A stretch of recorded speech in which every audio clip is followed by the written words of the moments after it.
এটা হচ্ছে আমার প্রস্রাবে ইনফেকশন হয়েছে, ইউরিন ইনফেকশন হয়েছে। বলতে লজ্জাজনক হলেও ব্যাপারটা খুবই দুঃখজনক। ছোট বাচ্চাকে রেখে আমি হসপিটালে ৩-৪ দিন দৌড়াদৌড়ি করেছি।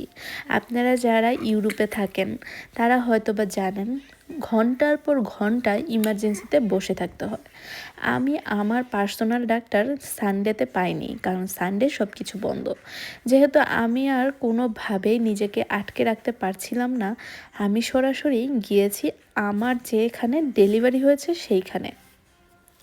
সানডে ছিল বিদায় আমার সেদিন ডাক্তার দেখাতেও বেশ লেট হয়েছে। যাই হোক, সেখান থেকে আমাকে অনেক টেস্ট করে আমি তো পিচ্ছিকে আর নাশুয়াকে ওর বাবার কাছে রেখে এসেছি। ওর বাবা যে কষ্ট করে দুইজনকে হ্যান্ডেল করেছে সেটা সেই জানে।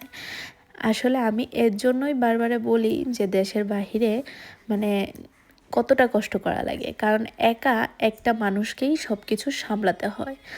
দেখা যায় কোনো অ্যাপয়েন্টমেন্ট থাকলে সে নাশোয়াকে নিয়ে যায়, আর এখন আমিও ইউসরোকে নিয়ে এখানে ওখানে যাই। বিভিন্ন কাজে দুজনকেই দৌড়ানো লাগে। সো বিদেশ লাইফটা এরকমই। যাই হোক, এখান থেকে আমাকে যে মেডিসিনটা দিয়েছিল, রাত 8টা বাজে আমি গিয়েছি, দুপুর 3টা বাজে এসে। রাত 8টা বাজে আমার এত পরিমাণ খারাপ অবস্থা ছিল, রীতিমতো আমি ইমার্জেন্সিতে অনেক চিল্লাপাল্লাও করেছি যে আমি খুবই আর নিজেকে নিতে পারছি না, কারণ আমার এত পরিমাণ জ্বালা পোড়া হচ্ছে। আর এই ফার্স্ট টাইম আমার ডেলিভারির পরেই ইউরিন ইনফেকশন হলো। ফার্স্ট টাইম প্রেগন্যান্সিতে আমার কোনো রকমের ইউরিন ইনফেকশন হয়নি, আর তাছাড়াও আমার লাইফে কখনো এই জিনিসটা হয়নি। সো আমি নিজে রিয়েলাইজ করতে পেরেছি যে আসলে ইউরিন ইনফেকশনটা কতটা দুঃখজনক একটা ব্যাপার আর কতটা কষ্টজনক একটা ব্যাপার, কারণ যাদের হয় তারাই মেবি এটা রিয়েলাইজ করতে পারে। আমাকে মেডিসিন দেওয়ার পরে আমি যখন রাত 9টা 8টা বাজে এখানে ডাক্তার দেখিয়ে রাত 9টা বাজে বাসায় যেয়ে পৌঁছাই, তখন আমার হাজব্যান্ডকে দেখে একদম টায়ার্ড হয়ে গেছে। আমি কোনো মেডিসিনের দোকান অন পাইনি। তো আমার এত খারাপ অবস্থা দেখে সে রাত 9টা বাজে আবার যায় যেখানে ইমার্জেন্সিতে ওষুধ পাওয়া যায়।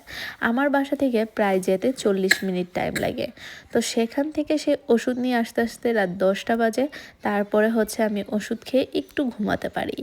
যেহেতু আমাকে 2 দিনের জন্য ওষুধ দিয়েছে, তো 2 দিন পরে আমার ঠিক হয়ে যাওয়ার কথা, কিন্তু কোনোভাবেই ঠিক হচ্ছে না, কারণ ওরা অ্যান্টিবায়োটিক সহজে দেয় না এসব দেশে আর কি।